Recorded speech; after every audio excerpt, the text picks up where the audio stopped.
எல்லாருக்கும் வணக்கம். Welcome back my channel. இன்னைக்கு நம்ம என்ன பார்க்க போறோம் பார்த்தீங்க அப்படின்னா, பிக் பாஸ் 9 தெலுங்கு சீரியல்ல வந்து பிக் பாஸ் 9 முடிஞ்சது 28ஆம் தேதி. அதுல வந்து ஒரு நாராயண் அப்படிங்கிற ஒரு பையன் 23 வயசு பையன் வெற்றியாளரா தேர்வு பண்ணாங்க. அதுக்கு முன்னாடி என்ன வேலை பார்த்தாரு அப்படின்னா, பாராமிலிட்டரி ஃபோர்ஸ்ல சிஆர்பிஎஃப்ல ஒரு கான்ஸ்டபிளா இருந்து அவர் வழியை மாத்திக்கிட்டு அவர் விடாமுயற்சியில ஒரு பெரிய கட்சி பண்ணியிருக்காரு. என்னங்கிறத வீடியோ பார்க்கறதுக்கு முன்னாடி நம்ம சேனலை ஃபர்ஸ்ட் டைம் பார்க்குறீங்கன்னா சப்ஸ்கிரைப் பண்ணிட்டு பாருங்க. வாங்க வீடியோக்குள்ள போலாம்.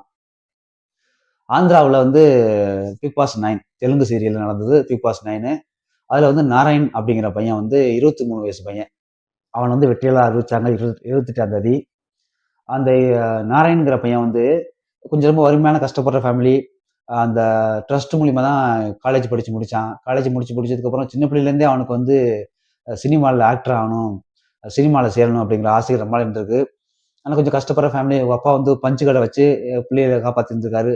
அதை வச்சு குடும்பத்தில் ரன் பண்ணிட்டு ஸ்கூல் ஃபீஸ்லாம் கட்டிட்டு ஓரளவுக்கு மிடில் கிளாஸாக ஓரளவுக்கு ஃபேமிலி ரன் பண்ணிட்டு இருக்கும்போது இந்த பையனுக்கு சினிமா ஆசை வந்ததுனால வீட்டில் சொல்லியிருக்காங்க, நடிக்க போகிறேன், சினிமா ஆசை இருக்குது அப்படின்னு. அதெல்லாம் ஒத்துறாதுப்பா, நமக்கு வேணாம் அப்படின்னு சொல்லிட்டு உங்கள் அம்மா அவங்க அப்பாவும் வேணாம் சொல்லிடுறாங்க.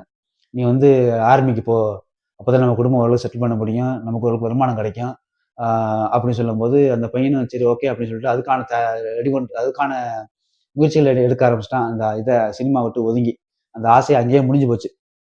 சினிமா விட்டு ஒதுங்கி டெய்லி ப்ராக்டிஸ் பண்ணுவோம், கிரவுண்டுக்கு போவோம், ஆர்மிக்கு போகிறதுக்கான எல்லா வகையிலையும் படிக்க ஆரம்பிக்கும், எல்லாம் ஹார்ட் ஒர்க் பண்ணி 2022 சிஆர்பிஎஃப்ல கான்ஸ்டபிளாக வேலை கிடைக்குது.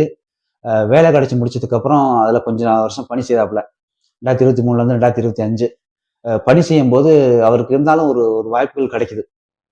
நமக்கு இவ்வளோ வயசாயிடுச்சு, இந்த 23 வயசாக போகுது, வேறு லைனை பிடிக்கணும், நமக்கு பிடிச்ச ஃபீல்டை உருவாக்கணும் அப்படின்னு சொல்லிட்டு சரி ஓகே இது வருது, பிக் பாஸ் 9 வருது, நம்ம அதில் அட்டன் பண்ணலாம் அப்படின்னு சொல்லிட்டு லீவ் எடுத்துட்டு வரும்போது இந்த பிக் பாஸை போகிறதுக்கு முன்னாடி ஒரு இன்டர்வியூ வைப்பாங்கல்ல, இன்டர்வியூவில் பாஸ் பண்ணால் தானே உள்ளே விடுவாங்க. அந்த இன்டர்வியூ அட்டன் பண்ணும்போது இன்டர்வியூவில் வந்து அந்த நாராயண் அப்படிங்கிற பையன் வந்து பாஸ் பண்ணிடுறான். பாஸ் பண்ணதுக்கப்புறம் அவனுக்கு ஒரு குழப்பமாக வச்சு, என்ன பண்ணுறதுன்னு தெரியலையே, இப்போ பாஸ் பண்ணியாச்சு, உள்ளே போகணும், லீவு வந்து 3 மாதத்துக்கு மேலே லீவு தேவைப்படும், 3 மாதம் கண்டிப்பாக லீவு கிடைக்காது சிஆர்பிஎஃப்ல, என்ன பண்ணுறதுன்னு யோசிக்கும் போது அங்கேருந்து வரும்போது 2 மாதம் லீவு எடுத்துகிட்டு வந்திருக்காப்புல. வந்துட்டு பிக் பாஸ்க்குள்ளே போயிட்டாப்புல. போனதுக்கப்புறம் அங்கேருந்து மெசேஜ் வரும், ஏன் என்ன ரிப்போர்ட் பண்ணல, என்ன எது ரிப்போர்ட் பண்ணும்போது அதுக்கு தகுந்த மாதிரி சமாளித்து இந்த 3 மாதத்தையும் அப்படியே இழுத்து கொண்டு போயிட்டான் அந்த பையன். அந்த 3 மாதம் கொண்டு போனதுக்கப்புறம் இது வந்து வெற்றி ஆகுமா, இவன் வந்து கப் அடிப்பானா, பிக் பாஸ் 9 டைட்டில் அடிப்பானாங்கிறது தெரியாது அந்த பையனுக்கு. அவனோட தன்னம்பிக்கை, விடாமுயற்சி, ஒழுக்கமான பேச்சு, பார்வையில கண்ணியம், இந்த மாதிரி கரெக்டாக இருந்ததுனால எல்லா மக்களையும் அவன் ஈர்க்க ஆரம்பிச்சான். அவனோட வலிமையிலையும் சரி, ரெண்டாவது தன்னம்பிக்கையிலையும் சரி, விடாமுயற்சியும் சரி, இந்த மாதிரி ரொம்ப கரெக்டா இருந்த பையனால எல்லாரும் கண்ணும் அந்த பையன் மேல பட ஆரம்பிக்குது. அந்த தெலுங்கு மக்கள் எல்லாருமே அந்த பையனை வந்து ஓட்டு போட ஆரம்பிக்கிறாங்க. ஓட் பண்ணி டாப்லயே வச்சிருக்காங்க. இந்த பையன் ஜெயிப்பாங்கிறது இவனுக்கே தெரியாது. இது ரொம்ப இன்ட்ரெஸ்டிங்கான ஒரு அந்த பையனுக்கு எதிர்பார்க்காத ஒரு விஷயம். வேலையை கிடைக்குமாங்கிற 2-3 மாசம் கண்டிப்பா போய் சொல்லிட்டு இருக்கோம். 2 மாசம் லீவ் எடுத்து வந்துருச்சு. அடுத்து போய் தான் அடுத்து லீவ் எடுத்து வரணும். லீவுக்கு பர்மிஷன் கன்ஃபார்மா கிடையாது. சமாளிச்சுட்டு இருக்கான் பேசி பேசி. இல்ல சார் இப்படி எப்படி ஏதாவது சூழ்நிலை சமாளிச்சுட்டு இருக்கான். அப்படிங்கும்போது ஒரு பயம் இருக்கும். வேலை போயிடுச்சுன்னா நம்ம குடும்பம் கஷ்டப்பட்டுருமேங்கிற பயம் இருக்கும். அதெல்லாம் மைண்ட்ல வச்சுக்காம கேம்ல கரெக்டா ஃபோக்கஸ் பண்ணி நமக்கு இந்த வழியை பிடிச்சோம் அப்படின்னு நமக்கு சினிமா கிடைக்கும் அப்படின்னு சொல்லிட்டு அந்த லைனை கரெக்டா ட்ராக்கை பிடிச்சு சூப்பரா அதில் டைட்டில் வின் பண்ணி பெரிய அளவுக்கு ரெக்கார்ட் பண்ணிட்டான்.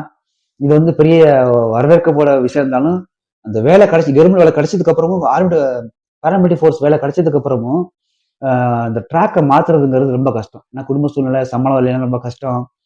வேலை கிடைக்காம போச்சு, இல்லை ஒரு வேலை நம்ம வந்து உள்ள போயிட்டு தோத்து போயிட்டோம், சீக்கிரம் வெளியே வந்துட்டோம் அப்படிங்கும்போது நமக்கு வந்து அதிலே போயிருமே, நம்மளோட இலக்கை அடைய முடியாது அப்படிங்கிற ஒரு எந்த பயமே இல்லாம கரெக்டான வழிகளை தேர்ந்தெடுக்கும் ஒரு முடிவு, டக்குன்னு வந்து ஒரு நேர்கொண்ட பார்வையும் ஒரு தொலைநோக்கு பார்வையிலையும் சரி, கரெக்டா தேர்ந்தெடுக்கும் முடிவு, எந்த முடிவும் டக்குன்னு உடனே தேர்ந்தெடுக்கணும் கரெக்டா.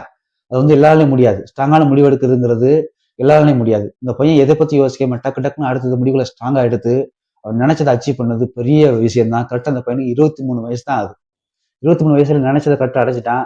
இதுக்கப்புறம் சினிமா வாய்ப்புகள் கிடைக்கும் அப்படின்னு சொல்லியிருக்கான். ரெண்டாவது வீட்டுல கேட்டதுக்கு அவங்க அம்மா அப்பா சொல்றாங்க, எங்களாலதான் வந்து சிஆர்பி சேர்ந்தான், நமக்கு மிடில் கிளாஸுக்கு சிஆர்பி வேலை கிடைச்சா போதும், கவர்மெண்ட் வேலை, அதே நம்ம வாழ்க்கையை ஓட்டிடலாம் அப்படின்னு நினைச்சோம். இதுக்கப்புறம் வேலையை சர்வீஸ் பண்றதும் சர்வீஸ் பண்ணாததும் அவன் சாய்ஸ் தான். நாங்கள் வற்புறுத்தி தான் அவனை போக வச்சோம். இதுக்கப்புறம் அவன் டைட்டில் வின் பண்ணியிருக்கான். இதுக்கப்புறம் வாய்ப்புகள் கிடைக்கும்னு நினைக்கிறோம். இனிமேல் வேலைக்கு போகிறதும் சிஆர்பிஎஃப்க்கு வேலைக்கு போகாமல் இருக்கிறதும் அவன் கையில் தான் இருக்குது அப்படின்னு சொல்லி அவங்க சொல்லியிருக்காங்க. உங்கள் அம்மா அப்பா சொல்லியிருக்காங்க. இந்த பையன் கேட்டதுக்கு நான் திருப்பி போய் நான் ஆஃபீஸர்கிட்ட போய் கன்சல்ட் பண்ணிட்டு அதுக்கப்புறம் தான் முடிவு பண்ண முடியும், டக்குன்னு எடுத்த உடனே எதுவும் பண்ண முடியாது அப்படின்னு சொல்லி அந்த பையனை சொல்லியிருக்கான். ஒரு பாருங்க, ஒரு வழியில் நம்ம கிரிமினலை கழிச்சிட்டு அப்படியே ட்ராவல் பண்ணாமல் நம்ம இலக்கை அடையிறதுக்காக இந்த சரியான நேரங்களில் சரியான முடிவு எடுக்குங்கிறது வாழ்க்கைக்கு எவ்வளோ முக்கியங்கிறத இந்த பையன் கரெக்டாக உணர்த்திருக்கான் பாருங்க. உடனே முடிவெடுக்கும் திறமை அது எல்லார்ட்டையும் வராது. இந்த பையனுக்கு பெரிய வாழ்த்துக்கள். இந்த வீடியோ பற்றி என்ன நினைக்கிறீங்க கமெண்ட்ல சொல்லுங்க. நம்ம அடுத்த வீடியோ சந்திப்போம். நன்றி, வணக்கம்.